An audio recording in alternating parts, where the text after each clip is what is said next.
gonna cue in the fade. And then we'll get started. Okay, fantastic. Well, good morning, everyone, or afternoon or evening. I can see that there are people from all over the world, which is exciting. Welcome to the webinar about request forms. I'm your host today. My name is Andre, and I'm a Senior Customer Success Manager, and I'm thrilled to guide you through how Wrike can transform the way you manage incoming requests. So we will kick off today's session by looking into the challenges of unmanaged requests and what impact it may have on your business. You will learn how request forms can help streamline the work intake process and help capture requests quickly and efficiently.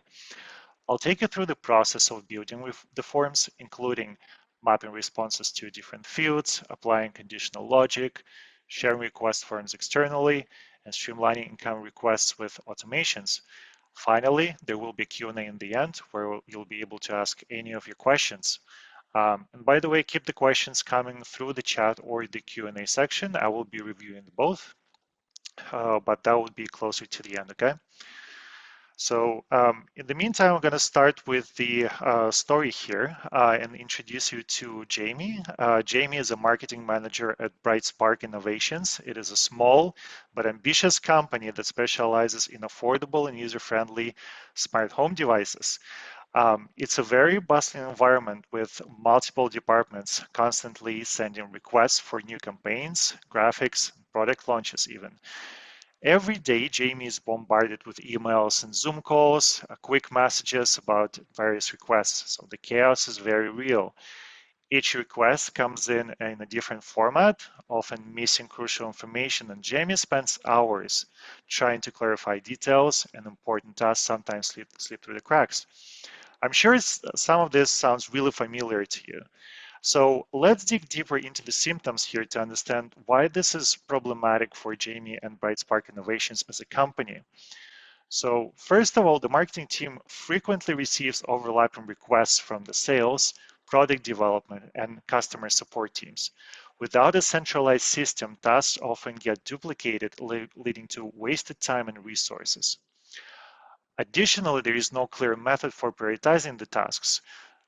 Something that is urgent often overshadow important long-term project, resulting in missed deadlines for major campaigns. With no formal process, communication between departments is inconsistent at best. The marketing team often lacks crucial information needed to execute tasks effectively, leading to poor outcomes. And finally, the creative team struggles to keep up with the ad hoc requests, causing bottlenecks in content creation and delaying campaign launches. As you can see, the marketing department here is facing significant challenges due to poorly defined work intake process. Maybe this is true to some of you too, which is why we're here and why we want to bring this topic up. So the root of the problem really lies in the lack of structured method for receiving, prioritizing, and managing requests from various departments within the company. The inefficiencies in the work intake process have resulted in decreased productivity and morale within the marketing department. And this has led to a decline in brand visibility and the failure to meet sales targets, ultimately impacting the company's growth. Luckily, the team has just gotten their hands on Wrike, and the request forms were a game changer for Jamie. It is a single organized place where all requests come in with the exact information needed in order to prioritize, plan, and execute on them. Once a request comes in, Wrike automatically creates a project and assigns it to the appropriate team member, ensuring accountability. And this alone saves Jamie many hours every week. She no longer spends time chasing down information. Instead, she has a very clear view of all incoming requests, prioritized and ready for action. This had a net positive effect on productivity and helped reduce the level of stress in the whole marketing department.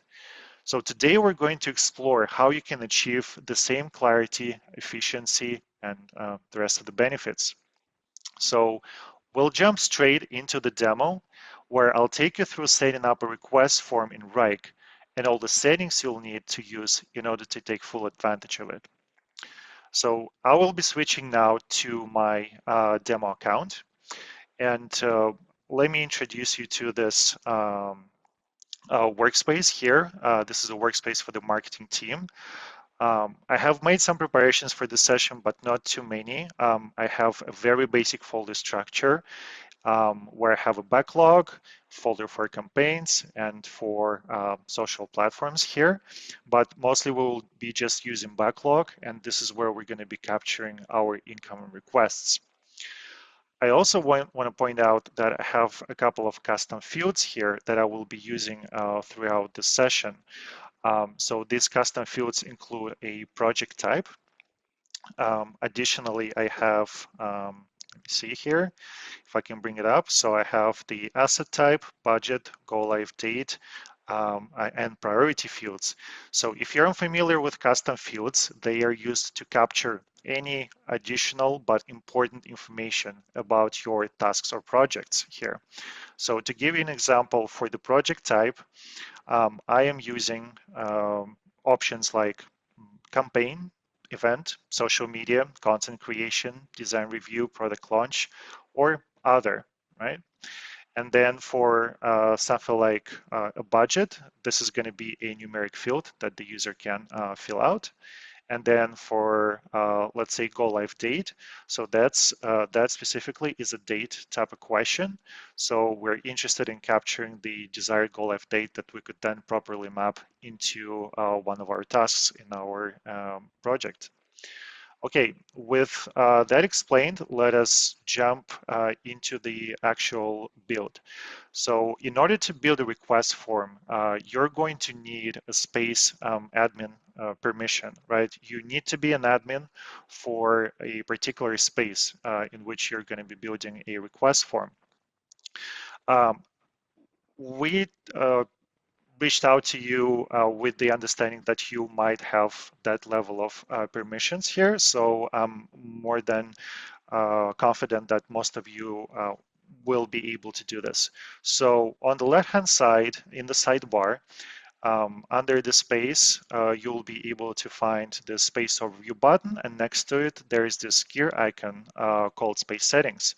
Additionally, if you go to the very top of the space, you can see I have this marketing team space at the top, and then you will also be able to find this gear icon just below that title, which leads me straight into the settings. So you could use either of the two. So from there, we're going to navigate into the request forms tab at the top, and we don't have any request forms at this time. So it is going to be our task to create one. So let's start by clicking this big plus button, and that's going to bring us into the settings. So here I want to spend a minute just explaining what you're seeing here on the screen, because this is important. On the left-hand side, there are all of the settings relevant to this form and how exactly it's going to execute on the incoming requests, meaning what it will create. So it can be a task or a project, or it can be a task or a project that is not blank, but taken from a blueprint. For example, I can set create task from, and then select one of the custom item types, or one of the existing blueprints, or one of the existing tasks, even if you want to take that as a template. The next option on the left is setting our workflow status to one of the possible options. I will be using this universal workflow that I have, and I'm going to show that later.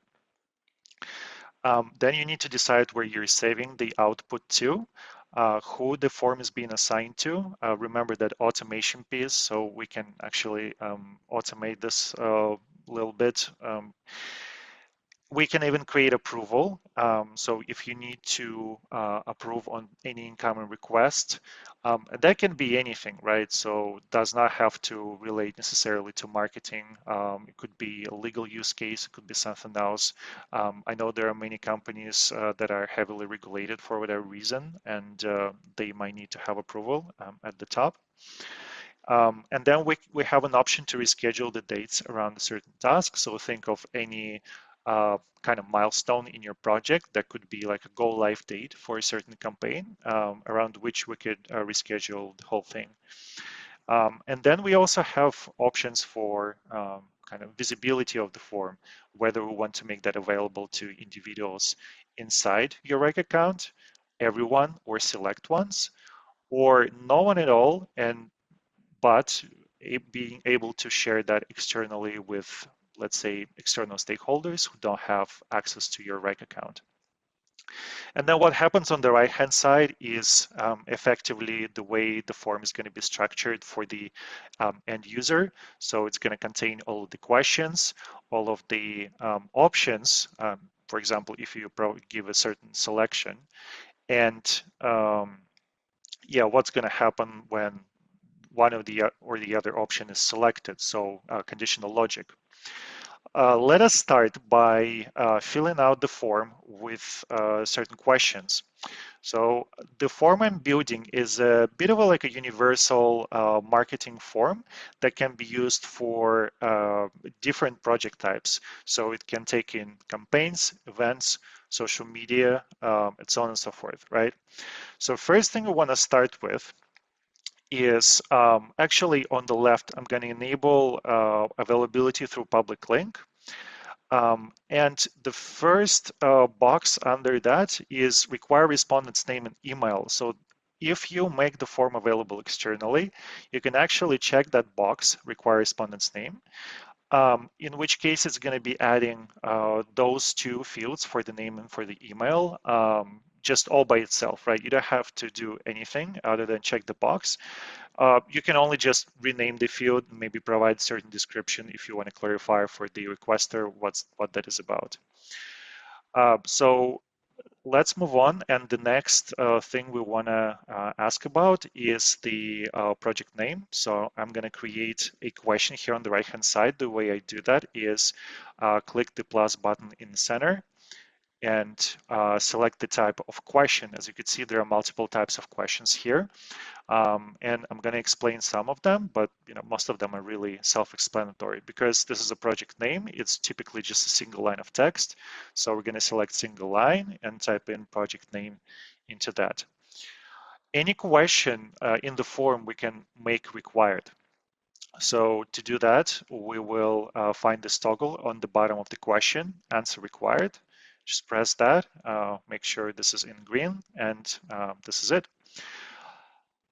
What additionally I want to explain here is the mapping for some of the information. In the bottom right-hand corner of the question, there is this drop down over here where if you click that, you will see all of the options for mapping. So for a title specifically, well, because project name, I want to make it a title of my incoming project.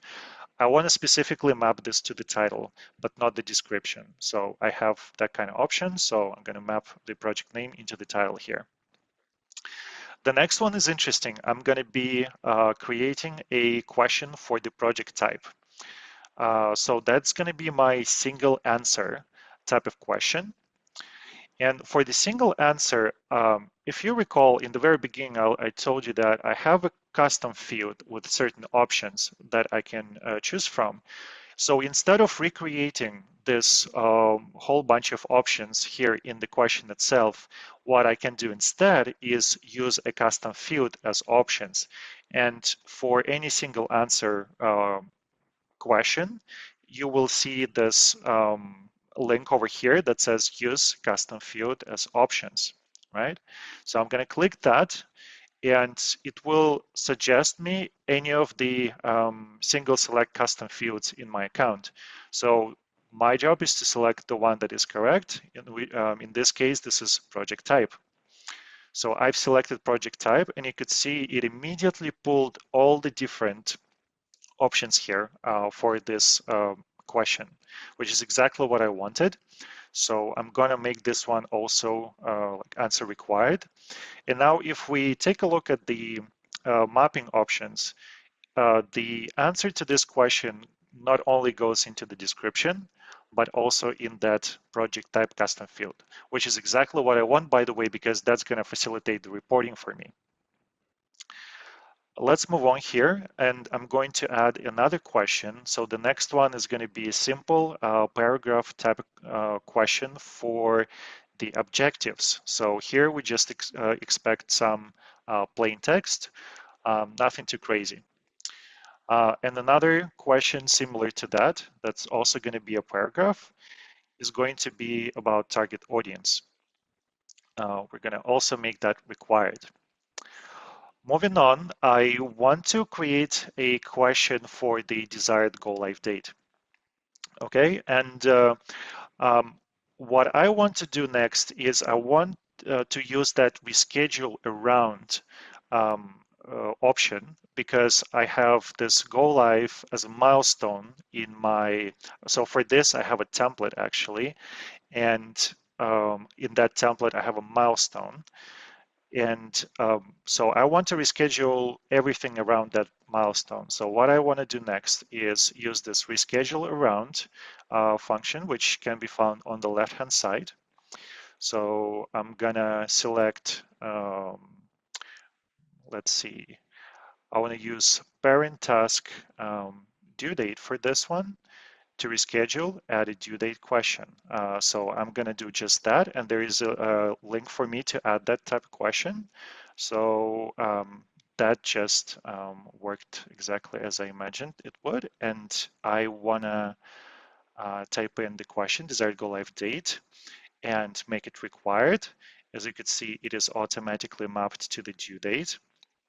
And now what additionally I can do is allow dates to be, a certain number of dates into the future. Meaning, like, if someone is asking you to do a project, you don't want the, the deadline to be tomorrow, right? You want to build a reasonable expectation that, like, the soonest we can accomplish this is maybe in the next 30 days, right? So we want to put that buffer in front of the user to prevent them from selecting any options that are just completely unreasonable. So we're going to check the box over here and type in 30, but it could be very different for you, right? It could be maybe 15 days in the future, or maybe let's say 60 or 90, depending on the complexity and the duration of that type of project. So I'm going to be typing in 30. And okay, let's see if we were, okay, got it. Now let's move on to the next one. We also need a question to understand the priority. And this is kind of up to you, because some teams feel comfortable just given that, basically allowing the requester to evaluate their level of urgency. It may or may not be the case for you, but in this case, I would prefer to have that type of question and prefer the requester to evaluate, how, basically what's their priority level with this one. So to do that, I'm going to add another question for a single answer of the single answer type. For this one, I also do have a custom field as to supply me with all the options. And I have that priority field, which has high, medium, and low. And I'm gonna require the answer here, and I forgot to just type in the priority for the question name.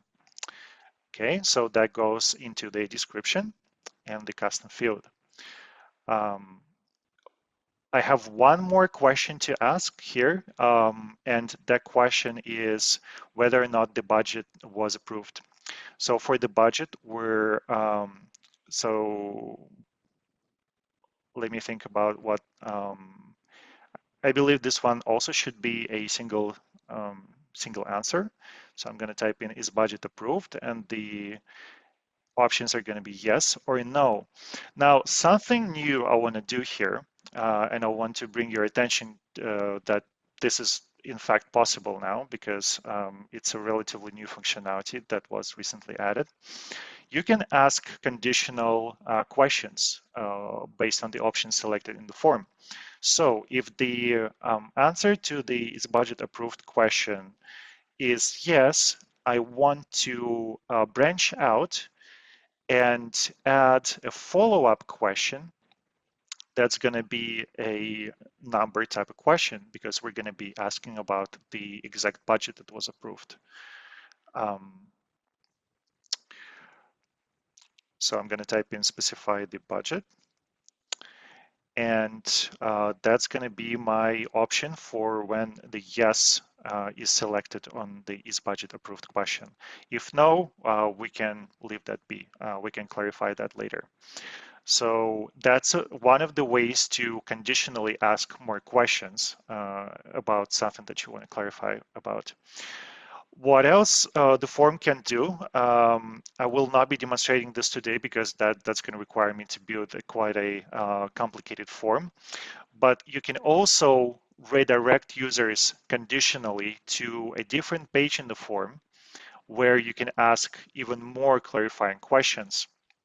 And the way you do that is use, once again, the conditional branching, and then use the option redirect and select go to a new page. And then on that new page, you're gonna ask even more questions, okay? But let's review what other options we have on the conditional branching, because conditional logic is extremely important to request forms. That's gonna make it very flexible, and it's gonna make it work for a wide variety of use cases. We can additionally add approvers for whenever one of the options is selected in this type of question. We can conditionally add assignees. We can conditionally add parent folders or subtasks, or even replace our template or a task with something different. And this is, by the way, what I want to do next. So the form we're going to be filling out today is going to be about a product launch. So we're going to be requesting from our marketing team to launch a product. And for that purpose specifically, I, in fact, have a template that I'm going to be using. So that template is a project with a couple of folders and tasks inside. So folders for phases and tasks for, you know what the tasks are for. So the way I'm going to approach that is for within the project type question, I once again going to be using the conditional logic here. So whenever product launch is selected, I'm going to branch out from here, and I'm gonna replace. And now it asking to replace the task because my blueprint is not a task. It is in fact a project. I need to change something here on the left-hand side in the response settings. So instead of selecting create task, I'm gonna select create project. So it doesn't affect anything yet. It's something I need because of the specific way my blueprints are built. So getting back under product launch, I'm going to select replace project. And here I can select from the blueprint my product launch blueprint. I believe this is the one. So let me select that. And then I have one more blueprint, and that blueprint. So let's save this for now, just so we don't lose any of the progress. Oh yeah, of course, I need to provide the name for this. Marketing request form. So let me save this, and that's being saved as a draft, and the draft is not visible to anyone yet, anyone in the account or anyone outside of your Wrike instance. So let me go back to the blueprints real quick, just something I want to demonstrate. All right, so the product launch blueprint that we just discussed is consisting of a number of folders and tasks. And in that structure, under launch execution, I have this go live date. So my ultimate goal, I'm going to try and reschedule everything around this particular due date. Okay. And then I'll have one more template that I really want to use with that form, and that's to build a creative. So whenever creative asset is selected there in the form, I want to replace that blueprint too. So let's navigate back to our project type. So product launch is mapped with this one. And then content creation, we're going to map to the replace project, blueprint, creative. Yeah, this is it. Okay, so we've made this kind of mapping. Now what I'm gonna do is just review all of the options to make sure I basically put everything in correctly. So we're asking the name of the email of the requester. We are inquiring about the project name, so that maps into the title.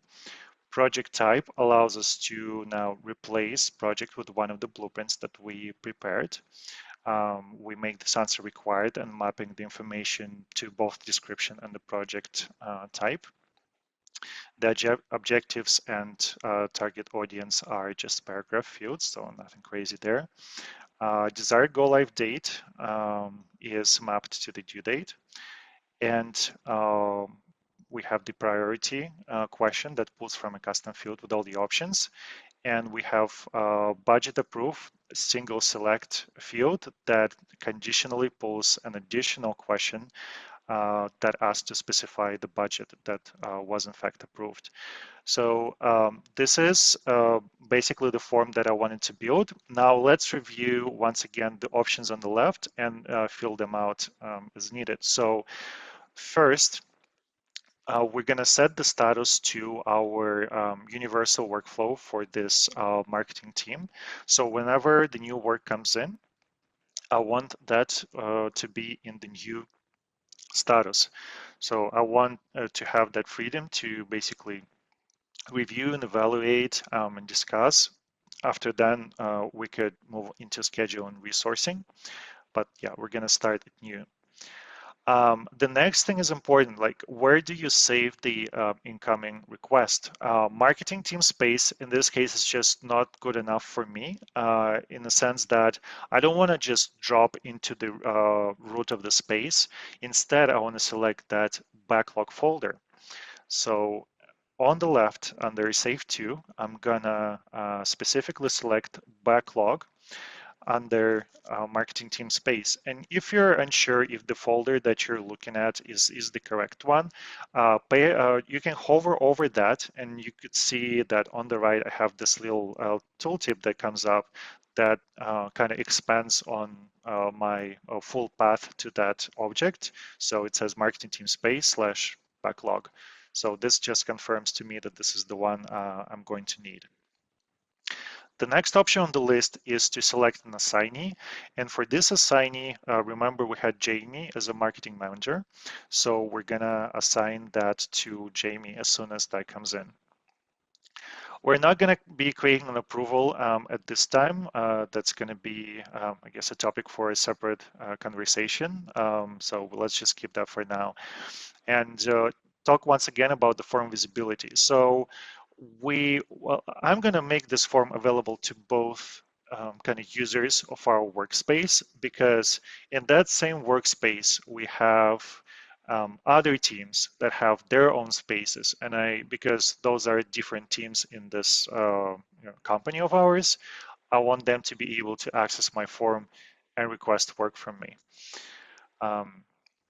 So I'm going to make that available to everyone in the account. But additionally, because some of the stakeholders can be individuals that are not in our Wrike instance, and they could be some executives in our company, or some of our partners that we work with who may not have access to our Wrike instance. We're going to make that available through the public link. So for that, we're going to check this box, enable public link, and we're going to require respondent's name and email. If you remember, those are the fields that are here added automatically. Finally, one more thing to review before we finalize the build of the form is the thank you email. So the thank you email basically allows you to follow up with the person who is external to your Wrike instance. And the way this works, if the person submits the form from inside Wrike, basically they have a license in your workspace and they submit the form, they can see the resulting task or project, right? So they will be able to kind of continue the conversation with you and follow up on the item that they created. If they we're submitting the form from outside through the public link, they obviously will not have that luxury. So what we've done for that is enable this kind of thank you email where they're receiving the summary of all the information that they provided, but they can respond to that email and the message is going to be dropped into that same Wrike object that was created once they filled out the form. And you can even follow up back to them and respond to their inquiry, right? So even if the form is submitted from outside, you could still communicate back to that person. Just, for you, it's going to be through Wrike, but for them, it's going to be through email, which is pretty cool. Okay. With that fully built out, I'm going to publish the form now. And once I publish the form, it's going to give me this URL right here because I've made that form available externally. So for me, I'm just going to put that into my separate tab over here. And we're going to go, in just a second, we're going to go through the process of submitting the form and what it looks like for the external user. But because we made this form also available from inside Wrike, the process for someone who has a license in your account to submit the form would be the following. They can navigate to request forms functionality. They could do that on the left-hand side, jump into request forms, and there they can look up this marketing request form that we've just built and basically fill it out. So our form is very simple. It doesn't have multiple different pages. So it all fits into basically one screen, which is cool, right? But then for someone externally, they need to explicitly get this link in order to be able to access that. So now that we have the form built, let us just fill this out and request basically a project from this marketing team of ours, okay? So I'm gonna start by providing my name and email address. Then I'm gonna fill this out with information, right? So for the project name, I'm using BrightHub 2.0 product launch. So we're launching a new product. This is exciting. And for that, I just wanna make sure that we provide as much information as possible. On the project type, remember, this is a single answer type of field where we're choosing from many options. We're selecting product launch. Remember what happens on the background here in this case. So the user who is filling out the form does not see it, but you know that this is actually, now once this option is selected, we're going to be pulling a specific blueprint here. Now for the objectives, let's type in a few. So we're going to need to increase the brand awareness here. We want to achieve an increase in sales. We want to position this product as a leading and affordable smart device. Now the target audience. So very simple. Just going to type in some information there. Finally, for desired go live date, remember I discussed that you could put a buffer, so that the due date cannot be very, very close to today's date. So this is what I meant, right? So I cannot, today, it is February 11th, but I cannot select any date in February whatsoever. In fact, the closest date that I can select is March 13. And this is exactly why this functionality exists, right? So it allows you to set the closest possible due date, which it's not going to be tomorrow or maybe next week. So it gives you time to think on it, plan this request, resource this request, and make sure everything that you need is there so that you could start executing and you're not jeopardizing your important strategic requests. Okay, so for the go live date, I'm going to select, let's say March 31st. For priority, we're going to go with medium. If is budget approved, I'm going to say yes and specify 50,000 here. So finally, with all the information in place, I'm going to click submit. As an external requester, this is the final step for me here on the web form. I'm going to also receive an email, which I may not be able to demonstrate at this time, but yeah, like if I would be submitting this from inside Wrike, I will be able to actually see that request immediately, and I can even continue and maybe change or update some of the information in that set request or write a comment about it. Now in the inbox here, Jamie receives this notification because if you remember, we assigned Jamie as an assignee to anything that comes in through the form. So we could see that at the top of our inbox by Hub 2.0 product launch. So we can now open that and see what's going on basically, right? So let's review. We have all the information in place about the type of project, the objectives, the target audience, and everything. Even the budget is there. And now inside that project, we also have all of the tasks that were part of the blueprint. As a matter of fact, instead of accessing that through the inbox, let's navigate back to our space and review that backlog folder that we used as a place where all the new work that comes in is being put into.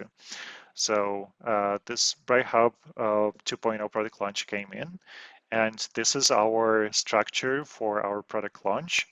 And yeah, this is basically everything I had hoped for. All the information is in place. Now let's review also some of the custom fields that we have filled out. So the project type, remember that we mapped to it. So it says product launch. So this is amazing. Budget here, I probably did not map correctly, so it did not it did not populate, and neither did the go live date, but it did seem to be scheduled quite appropriately. And the priority is medium. This is also kind of what we imagined was going to happen. So just like that, we have a project dropped into the correct place in the workspace. The assignee here is notified and knows that this is something that they need to triage and plan and schedule and resource. Most of the information was being put into the correct places, and this already sets up for success or when we're going to execute on the project.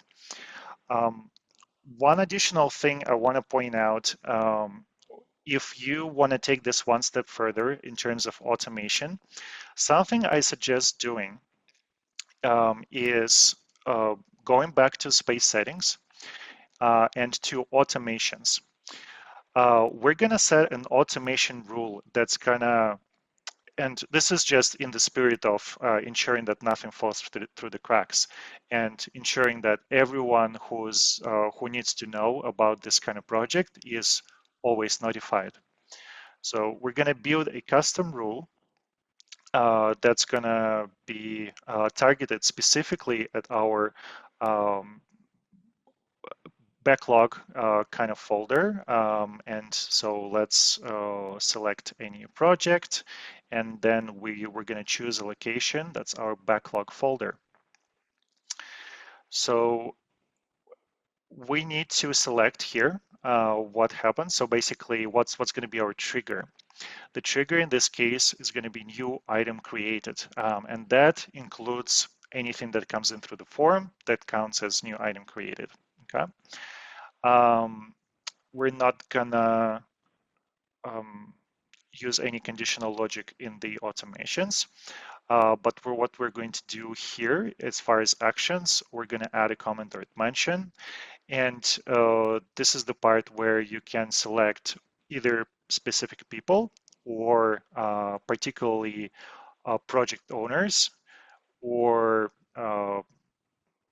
any of the followers that could be on the said project. So I'm going to be using both of those, and I'm going to be basically typing in new project sub, submitted, and I can even use emoji just for additional flavor. So let's see, Spark I love spark emojis, so this is really cool. Please review. So I'm gonna build this rule. So if we basically fill out the form once again, we'll be able to like the owners of that project or the followers of that project, as we specified in the automation rule, they will be receiving an additional notification to the top of their inbox about this new request that comes in.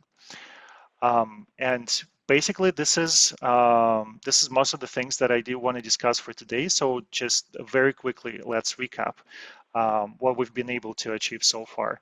So we've taken a process that used to be, very disorganized, and we implemented one single point of intake for any work that is available both to people with and without Wrike license, that they can access at any time and request a project, not with just any information, but based on the rules that you put forward, with all the information that you are going to need in order to start executing on project. So you're already saving yourself a lot of time and headache, so that you don't have to basically chase that person for any additional information.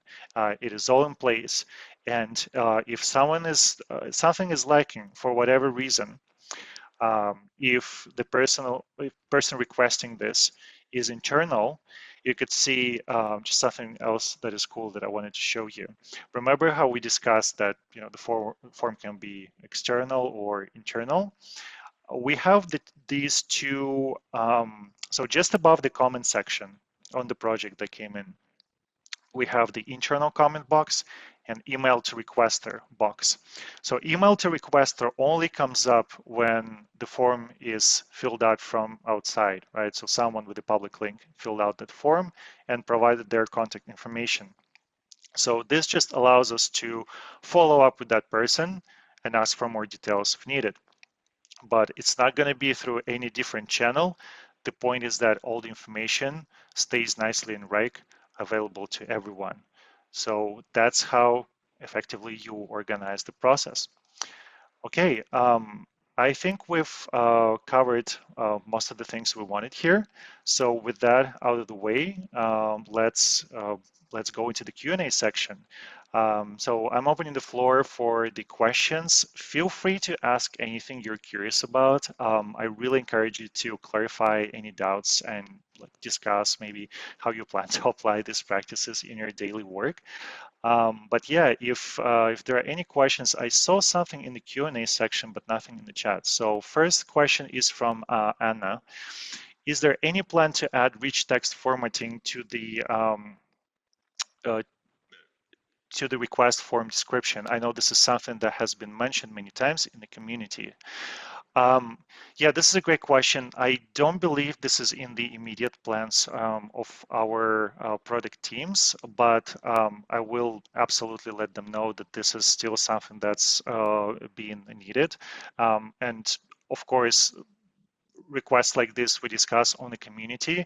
So if there has been a community discussion, that I encourage everyone to participate in that and let us know what are the functionalities that you would really like to see in the platform. So yeah, once again, rich formatting, not in the immediate plans, but yeah, if this is something that you need, be sure to let us know, okay? So thank you for that. The next one, allow only dates to be selected that are in request forms. Is it counted as calendar days or working days? I believe this is calendar days. Yeah, that particular functionality is calendar days specifically. Remember, I specified 30 days, and today is February 11. February is a short month, and then the closest date I was able to select is March 13. So that gives us roughly 30 calendar days. So yeah, this is calendar. Next question is from Doris. How does the request know which task is the one that has the due date so it can match it? Sorry if I missed it. Yeah, I did not show it exactly the way that I was going to. In fact, I only, just before the session, I had the idea to replace the whole blueprint with something different. Let me kind of back up a little bit, and because this is the part that I messed up a little bit here. Let me back up here and show you the way that you actually do it. So on the form, I don't believe you can do it if you conditionally pull a certain blueprint. So let's just skip that part and remove any conditional blueprints here. But instead, we're going to create the project from that one blueprint that is our product launch. So in this case, let's try once again reschedule around a specific date. So let's use latest task due date. Well, not the latest task, but specific task due date. And this is where it will ask you about a specific task that you're going to be rescheduling around, which due date you're going to be using. So once you click that, you will see there is this drop down that comes up with a bunch of different questions. I mean, not the questions, but options here. And the options are all coming from the blueprint that you selected. So here, the one I want to schedule around is going to be our go live date. So I'm going to save that. And let's try and fill out the form once again and see if it worked this time. Okay, so second attempt. So I'm not gonna be like super detailed about this one. I'm just gonna type in TBD. So desired go live date, once again, we need to be very specific here. So let's say 23rd of April, priority high, budget approved, no, submit. And let's see what happened there. Let's get back to our workspace. Oh yeah, of course, that's a different link that I saved. Okay, let's see here. So for our launch and go live specifically. Oh yeah, so this one did work. So I guess the takeaway here that it only works whenever you're replacing the whole so basically, this whole form is being mapped to one particular blueprint. This is the only case where it kind of allows you to reschedule around a specific task in a dependency chain. But for like if you want to conditionally change the blueprints, you can still use the option of mapping the start or the due date but it's going to be like the whole dependency chain if you use that. So yeah, I love that you called that out, and I apologize that I showed this incorrectly in the first place. Okay, let's move on. For the fields that, the question from Justin, the fields that did not populate after the form was submitted, can you go remap those and will those answers then repopulate, or does the form need to be resubmitted? Yeah, so the form does not to be, I mean, if we're talking about external requester, right? So if the external requester basically failed to provide a certain information, we have to either email them back or use this email to requester to ask for additional information, right? And I'm forgetting the question exactly that was missing. So let me see. It was asset type we did not ask about. It was budget and go live date. Yeah, so basically, if the form is submitted from outside, we can use this email to requester to message them back and ask for any of the information. And once they respond, we can put that information into our custom fields here.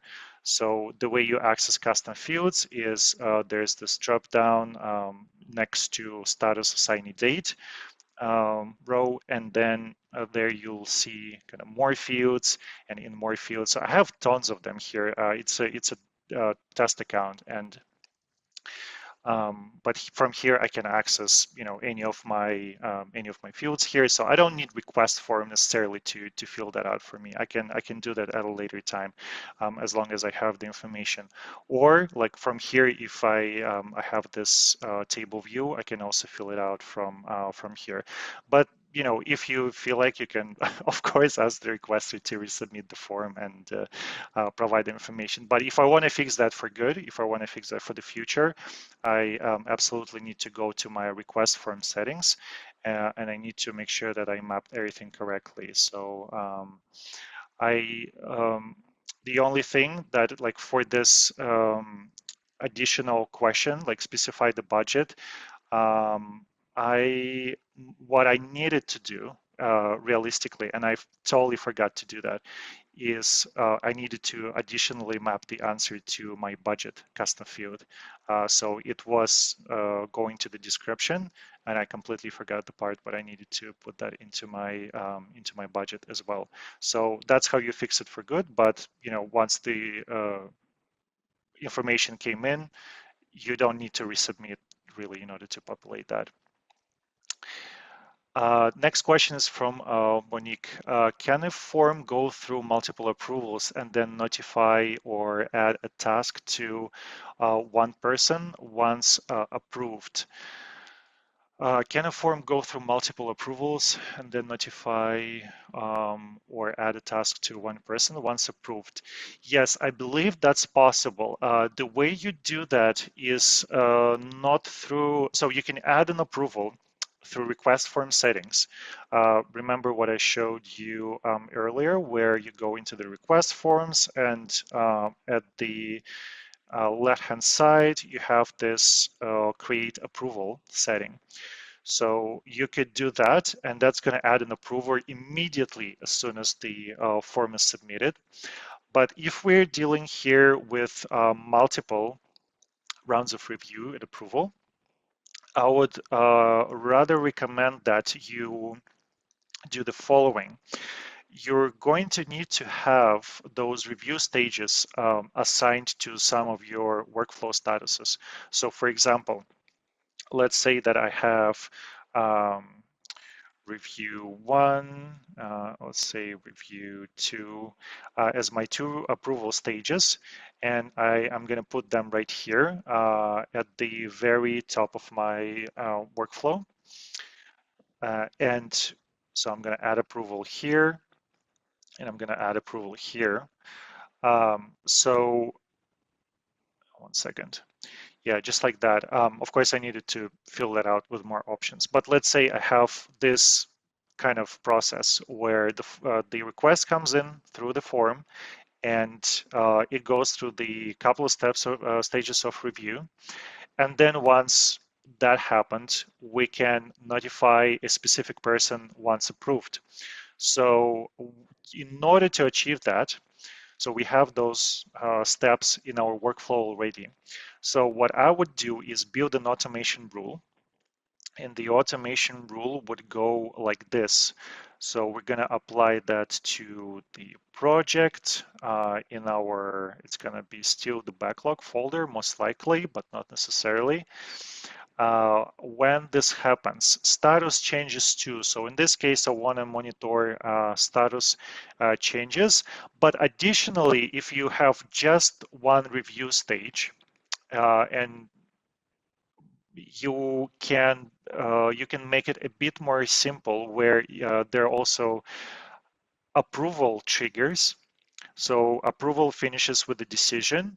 You could use that as your trigger, or you could use status change as your trigger. Because I already created those statuses, let me use those. So let's say as soon as review 2 has passed, I mean the status changed to, well, actually it's changed to scheduled and resourced. So, and we're assuming that it only reached that status from being in review 1 and review 2. Then do the following: add comment or mention, as I already demonstrated earlier, so I'm not going to repeat myself. But then additionally, you can create an item, or either blank item or create item from a blueprint. And on the blueprint, you can assign that one particular person if you wanted to. So that would be like the possibilities for that kind of process. But it's a really cool question. So I hope the answer was helpful. Fantastic. Let's move on. The next question is from Rob. I'm asked frequently by the team if there could be an autosave feature implemented into Wrike forms. A couple of our forms are several pages long. If a user is sidetracked and browser is refreshed, they lose the info they typed in.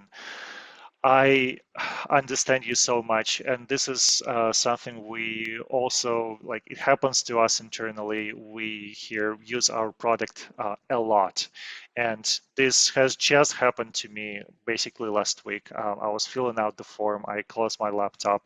It restarted for that reason. I lost all the info. I wish I had a better answer for you, but I don't believe this is currently planned. We're gonna be notifying our product team as much as possible about this because realistically, this is what everyone wants. This is what we want internally, right? So hopefully we'll be able to get our point across and that's gonna be implemented, but probably not in the near future. But I do appreciate you bringing this up. This is a great functionality to have. Final question from Brandy. I have a lot of conditional branching for my forms. Are there any plans to expand the levels of conditional branching allowed for forms beyond what's currently available? Like question, follow-up question, adding folder, etc. I'd love to see one more level of follow-up questions someday. I might eliminate my need for so many forms. So not planned at the moment. However, if you find yourself in a situation where you need more than one kind of layer of conditional branching, you might want to consider, and I'm not sure if that's something you have already, but you might want to consider branching out to separate pages rather just adding follow-up questions. So like, let's say add a follow-up question as kind of the first layer, but then if you feel like this is still not enough information, you might go to basically generate a whole next page and redirect user there and ask more information about the option that they have chosen on the form. That would be my suggested way of doing it. I know for a fact that we have clients with like dozens on dozens of different pages in the form that help describe the specifics of a particular request that are coming in. In fact, after some time, like users start typically but with just a number of request forms, and then they find themselves consolidating everything into one form, which is gonna create a pretty convoluted form sometimes, but it's amazing that they can still kind of work it out like that. So my recommendation here, try using different pages and redirecting users there, and hopefully that will address that for you. All right. We're out of questions with at this time, but this has been amazing. Thank you for all of that. Just before we part ways, I wanted to quickly tell you about all the possible ways that you can get support today. So the thing that I cannot recommend enough, if you haven't tried yet, be sure to find us at our Ask an Expert weekly live Q&A. This is a place where you could get product support on best practices or anything basically related to the product. You don't know how to do something, or you're struggling in implementing a certain process. Any questions that you ask me today, you can ask on those sessions, and we'll be able to answer that for you. There is Wrike Discover and our interactive learning platform, where you can find additional opportunities for learning. Help Center, a community where you can find information on features and discuss your use cases with fellow Wrike users. With that, this is it for today. Thank you for taking the time out of your day to attend, and I hope you've learned something new today. Once the session is over, you will see a quick survey form in your browser. Please let us know whether or not you found the session valuable. Do not hesitate to provide feedback. It will have a direct impact on the content of these sessions moving forward. So thank you once again. I hope you have a great rest of your day today. Take care, everyone.